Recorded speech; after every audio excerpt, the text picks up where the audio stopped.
আসসালামু আলাইকুম এভরিওয়ান, আমি তৌসিফ আলম। আশা করি আপনারা সবাই ভালো আছেন। আমি আলহামদুলিল্লাহ ভালো আছি। তো আজকে যে বিষয়টা নিয়ে আলোচনা করব সেটা হলো উইন্ডোজ 10 এ আপনারা আরো 1 বছর সিকিউরিটি আপডেট কিভাবে পেতে পারেন। আজকে 14 তারিখ, আপনারা সবাই দেখতে পাচ্ছেন এখানে আমার স্ক্রিনে। তো আজকে উইন্ডোজ 10 এর এন্ড অফ সাপোর্ট হয়ে যাওয়ার কথা, মানে আজকের দিনের পরে উইন্ডোজ 10 এ কোনো রকম সিকিউরিটি আপডেট, সিকিউরিটি প্যাচ এগুলা কোনো কিছুই আসবে না। তো এইটাকে সমাধান করার জন্য আমরা এখানে কিছু কাজ করব। যদি এটা না করি তাহলে আমাদের পিসিতে সাইবার অ্যাটাক হতে পারে, ম্যালওয়্যার অ্যাটাক হতে পারে, ভাইরাস আক্রমণ করতে পারে। তো আমাদেরকে সবার প্রথমে যেতে হবে হলো সেটিংসে। সেটিংসে গিয়ে উইন্ডোজ আপডেট, এইখানে একটা লেখা আসবে এনরোল করার জন্য এইরকম, Windows 10 support ends in October 2025। তো এইখানে আমরা এনরোল করে দিব।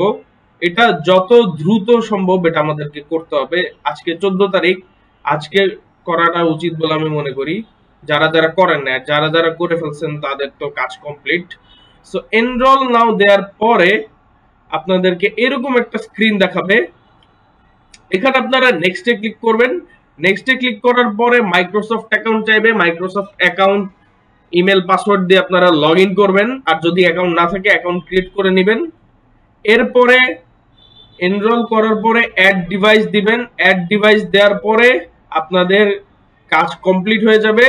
এরপরে আপনারা এরকম একটা স্ক্রিন দেখতে পাবেন, মানে আপনার পিসি বা ল্যাপটপটা অক্টোবর 13, 2026 পর্যন্ত এক্সটেন্ডেড সিকিউরিটি আপডেট পাবে এবং এটার জন্য কোনো কস্ট প্রযোজ্য হবে না। আমারটা দেখতে পাচ্ছেন, your PC is enrolled to get extended security updates, মানে আমার পিসির এক্সটেন্ডেড সিকিউরিটি আপডেটটা ইনেবল করা আছে। তো আজকের ভিডিওটা এই পর্যন্তই। ভিডিওটা ভালো লাগলে অবশ্যই লাইক দিবেন আর আমার চ্যানেলটা সাবস্ক্রাইব করতে ভুলবেন না। তো আজকে এই পর্যন্তই, সবাই ভালো থাকবেন। আল্লাহ হাফেজ।